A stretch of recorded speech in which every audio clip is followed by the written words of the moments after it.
Naš pogled.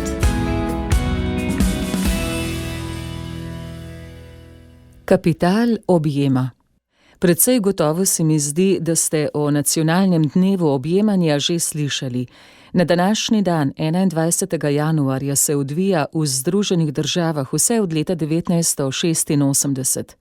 Pobuda je vredna posnemanja, ker je simpatična vsaj za večino ljudi, z izjemo morda peščice posameznikov, ki drugih, posebej še neznancev, v svoj osebni prostor ne spustijo zlahka, in tudi to je treba spoštovati. Ideja o nacionalnem dnevu objemanja se je skoraj 40 let nazaj porodila krščanskemu pastorju, ki je želel izboljšati splošno slabo razpoloženje med ljudmi. Obenem pa se je nadejal z gesto preseči nerodnost ali zadrego tistih, ki se v javnosti bojijo pokazati svoja občutja. Prepričan je bil, da ne bo uspel, pa se je zgodilo nasprotno.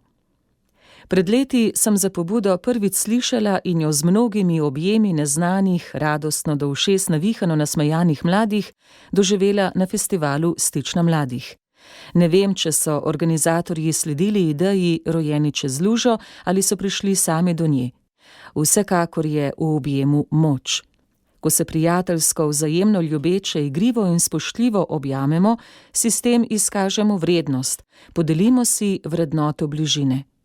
Objemi lahko ustvarijo velike premike. Med ljudmi vzvalovi drugačno razpoloženje, zidovi negotovosti, strahov, primerjav in, kar je podobno nezdravo tekmovalnega med nami, padejo.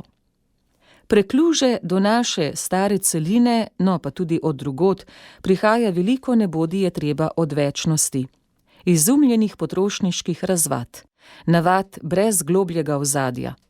Kar je še bolj nevarno od tega, prihajajo in se tudi znotraj našega razvrednotenega družbenega iskanja rojevajo socialni poizkusi, pogosto še ideološko povsem iztirjeni, ki zarežejo globoko v tisočletne krščanske vrednote naše celine, na osnovi katerih so izoblikovane kulturne norme in čut za humanost ter socialnost. Ne razumem, zakaj si civilizirani sodobni človek razvitega evropskega sveta to težko prizna ali celo zanika to nesporno dejstvo. Kdo ali s čim so nas prepričali, da je takšno stališče pot nazaj, ko je pa zanikanje krščanske podstati odmik od središča kulturne naravnanosti, ki nas je zgradila?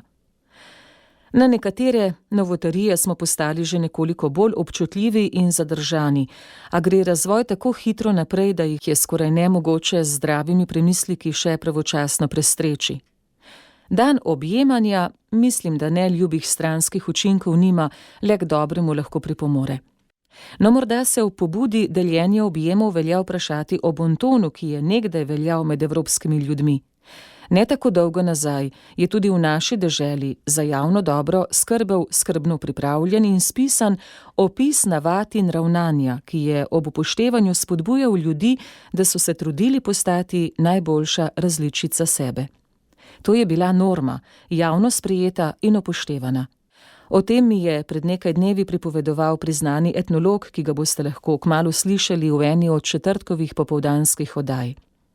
Pravila niso bila zgolj aristokratska, bila so splošno veljavna, za dobro vseh, različnih statusov v takratni družbi. Vzdrževala so za takratne zmožnosti razmeroma visok nivo javne kulture sobivanja. Tovrstna pravila smo začeli opuščati, marsikatero se je zdelo nemoderno, starikavo. Ne bi jih bilo treba opustiti, le prilagodili bi jih lahko. Čas se v svojem fizikalnem minevanju ne spreminja, se pa v njem duh časa in z njim mi ter naše dojemanje življenja.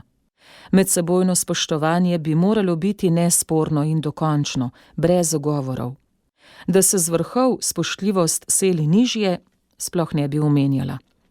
Vsakodnevno smo priče odvzemanja spoštljivosti, kako drugače naj bo potem v vseh preostalih sferah ljudske aktivnosti. Več je vzporednic, ki jih lahko zrišemo. Če bonton razširimo na vrednoto dediščine, se pokaže enako. Zaradi neuspešnega prenosa spoštljivosti, odgovornosti do izročila, do kolektivnega bogastva ali kapitala dediščine, smo le to desetletje teptali in jo skoraj izgubili. pozabljena leži v idealih preteklega. Vsaka oživitev in vnovično opozarjanje, da nas brez dediščine ni, izgubi moč in naboj, ko trči oble ekonomsko vrednotenje. Celo svojo istovetnost, narodno prepoznavnost vrednotimo kot blago, skozi tržno vrednost. Nam je še kaj sveto? Življenje je očitno ne več. Kako nam bo torej še kaj drugega? Ko zavzeto opazujemo politično razporejanje tam čez in na ostalih geoobčutljivih točkah, marsikdo doma ne ve, kaj se godi z našimi zakonodajnimi telesi, med katerimi izpostavljam le eno, to je zakon o kulturni dediščini. Slovenski človek sploh ve, kakšni nesmisli in nevarnosti so zapisani v osnutku? Ko gledamo zaverovano čez planke v druge dele sveta, nam kopljejo pod nogami. Tako se vrti današnji globalni svet.